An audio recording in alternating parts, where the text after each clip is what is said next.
Today, this is our latest video update on Typhoon Jelawat and on Tropical Storm Ewiniar on this Thursday afternoon. Beginning with Typhoon Jelawat or Bagyong Lawin is now moving northeast of Luzon, moving east of the islands of Batanes, located approximately 250 kilometers east of Basco. Maximum sustained winds have decreased to 185 kilometers per hour with gusts of up to 260 kilometers per hour.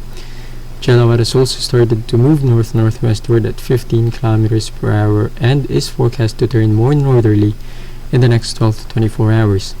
Now looking at the winds here, these are from the Yaeyema, and they have weakened, lowered that wind estimates, although the Joint Typhoon Warning Center has actually raised their wind estimates in the past, their latest wind advisory.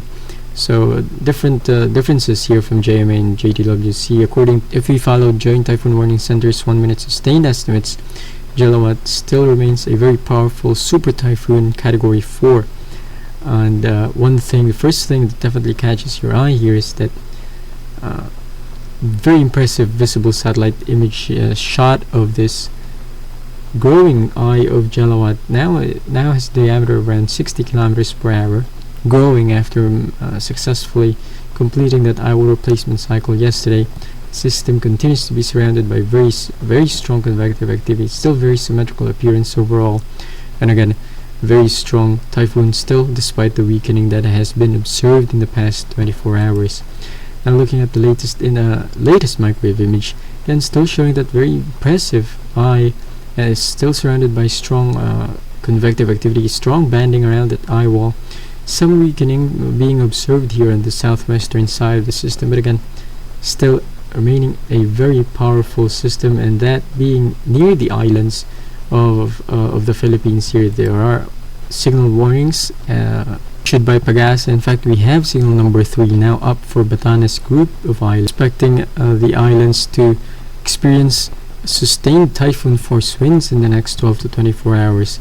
Signal number 2 meanwhile is up for Cagayan and Calayan and Babuyan groups of islands. Signal number 1 is up for Ilocos Norte, Kalinga, Apayao, Abra and Isabela. Now the Taiwan Central Weather Bureau doesn't have any typhoon warnings just yet, but we expect them to issue sea typhoon warning by tonight. JMA also issuing high waves of advisories and warnings as well. And as we move north into Okinawa, in fact, we now have T-Core 3 up for Cadena Air Base, tropical cyclone condition of readiness number 3, which basically means people here should begin general cleanup of their homes, start closely monitoring the developments of Jelawat, as it could actually move very near Okinawa in the next 2 to 3 days here. Going back to the satellite image, we have here the latest infrared image now, and again, see that very well-defined eye, very impressive eye here, surrounded by still very strong convective activity. It has warmed compared to 24 hours, but still seeing that strong activity along the south and southeastern side of the system. We are seeing some warming though on the northwestern side of the system, but again overall still very impressive, still good outflow, sustaining and helping system offset that increasing wind shear, and also the fact that the waters around Taiwan are cooler compared to the waters here in the Philippine Sea. Now you can also see in the latest infrared image some rain, some convection definitely affecting parts of northeastern Luzon, particularly here in Cagayan and also the islands north of Luzon. In fact, some stations here have reported 30 to 50 millimeters of rain in the past 12 hours, bringing the threat of some minor flooding, but again not too widespread and not too huge in terms of the rainfall amounts here. Looking at the latest radar from the Central Weather Bureau here in Taiwan, you can see the radar beginning to pick up the outer rain bands from Jelawat, moving in from the southeast, could begin to impact parts of eastern Taiwan in the next 12 to 24 hours, as they are actually beginning currently affecting parts of the islands north of Luzon, particularly across the Batanes groups of islands.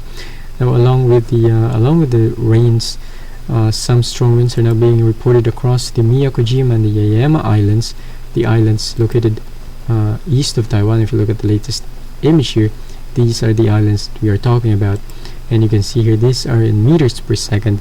So if we factor that in, these are around sustained winds around 40 to even 50 kilometers per hour now, starting sustained winds now starting to be reported here across the islands, and obviously will continue to intensify. We'll see those winds continue to strengthen in the next 24 to 48 hours. There's a high chance of this island seeing typhoon force winds by Friday, tomorrow, and as you move into Saturday, those typhoon force winds could definitely move into Okinawa. And speaking of that forecast, these is the witness that we've talked about yesterday. As the trough moves in from eastern China, we're now seeing that weakness, allowing the system to move now northwestward, eventually turning to the north by tonight. And by Friday and Saturday, that trough will move in eastward, picking up Jelawat, and quickly accelerating to the northeast, perhaps threatening mainland Japan as we move into early part of next week. And actually, if you look to the northeast, this is tropical storm Ewiniar, which we'll talk about more later in our video update, doing its own thing here, also rounding out a subtropical ridge, and is forecast to move northeastward there as well. Now looking at the latest forecast tracks from the computer models, again showing very good agreement, showing nearly a single line now. Compare that to the past 2 to 3 days where we don't really know where the system was going. Then again, right now, very good agreement. In fact, Taiwan have sent a recon mission earlier this morning, sampling the environment around Typhoon Jelawat, so I'm pretty sure that definitely helped a lot in terms of the forecasts from the computer models, as the data that were picked up by the reconnaissance mission must have definitely been used by the computer models around the world. So I'm showing you a very good agreement now of a track staying mainly east of Taiwan, but could definitely move very near the island of Okinawa by the next 2 days, and eventually move into Honshu by the early part of next week. And may I direct your eyes here to the east, here across the western Pacific, another batch of lines being shown by the computer models. And this is actually Invest 94W, still not expected to develop, but could become a cyclone down the road. In fact, some of the computer models showing this to become a tropical storm by early and middle part of next week, so something to watch here. Definitely the western Pacific remains active. Now let's take a look at the latest forecast from the official forecasting agencies, official weather bureaus. Begin with Pag-asa, and I have to note that they are actually west of the consensus. You can see them bringing Jelawat very near Taiwan, actually putting the storm right over the islands of Ishigaki and the rest of Yaeyema Islands by Saturday. As I said, they are staying west of the consensus, so still have to watch that on their forecast here. Forecast from the JMA, on the other hand, showing a track again well east of Taiwan and passing just south of Yaeyema Islands by Friday evening, and also by Saturday morning and Saturday afternoon, perhaps moving very near Okinawa, staying just southeast of Naha by Saturday evening. Still a strong typhoon being forecast by JMA, and eventually moving to the northeast, perhaps making landfall here in the Kii Peninsula in the Wakayama Prefecture by early part of next week. This is October 1st, so around Monday afternoon, Monday evening is when we're expecting the system to make landfall here as a tropical storm. JMA is expecting this to rapidly weaken by Sunday and Monday as the system starts to interact with the baroclinic zone in this region. Finally, we have the Joint Typhoon Warning Center's forecast track for Jelawat, and again showing a very good agreement between JMA and JTWC, forecasting a track well east of Taipei, well east of Taiwan. But again, actually, Joint Typhoon Warning Center is forecasting a landfall here in Okinawa by Saturday afternoon as a Category 3 or a Category 2 typhoon, so very strong system despite the weakening, so nothing to be taken lightly here. Still a very big threat as we move into the weekend. And after Okinawa, system is also forecast to move into Honshu, perhaps again tracking near the Kii Peninsula, perhaps making landfall south of Kyoto, south of Osaka by Monday afternoon and Monday evening. Also, Joint Typhoon Warning Center expecting this to weaken to a tropical storm as it makes landfall. And look at here, extended forecast putting this very near Tokyo as you move into Monday and Tuesday, so something that obviously will need to be watched as we head into the next few days. So to wrap things up here, Jelawat, still a very strong typhoon, not expected to make landfall in Taiwan, but again, interest along the east coast should continue to monitor the system. Expect tropical storm force winds along with scattered rain showers in the next 24 to 48 hours.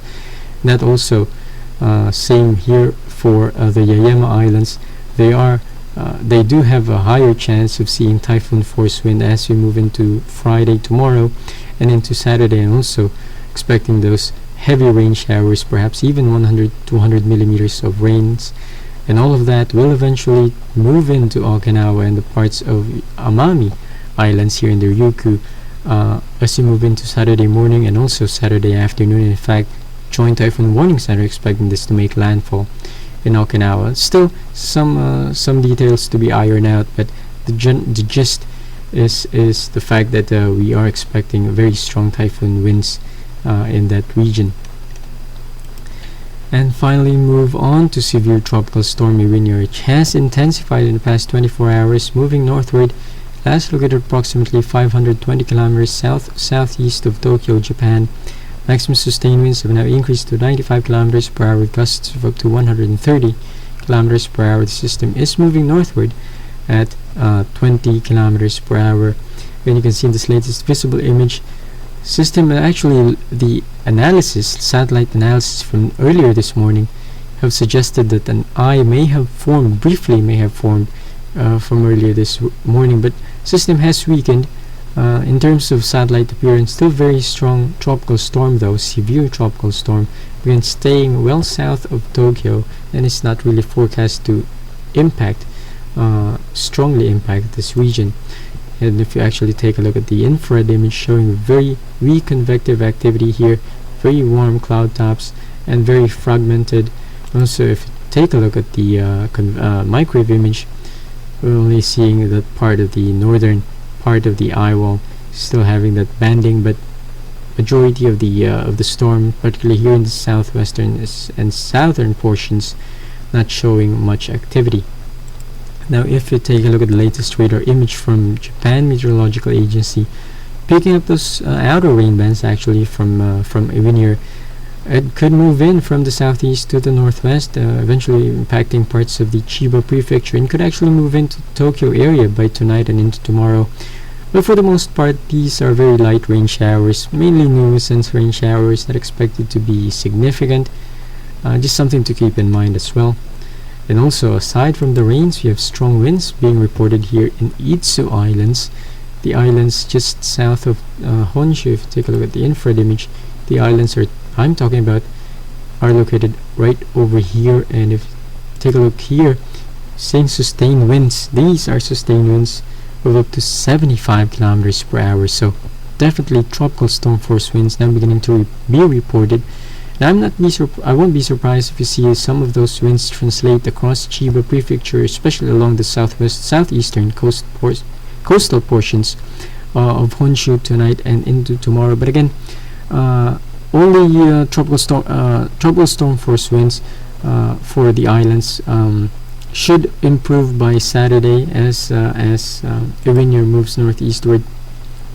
Not expecting those stormy conditions to persist, and not even expecting to become that widespread, as again from the latest forecast here from the JMA, tracking this well to the northeast and well southeast of Tokyo by Friday and Saturday, accelerating as you move into the weekend here.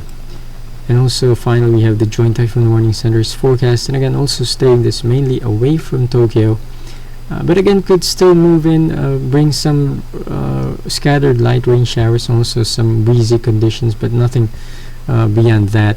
And also expecting the system to move quickly to the northeast in the next 2 to 3 days. That's our video update for today. Keep checking out Pagasa, Central Weather Bureau, and finally the Japan Meteorological Agency for the latest warnings and forecasts for your region regarding Jelawat and also on Ewiniar. Stay safe, guys. Bye.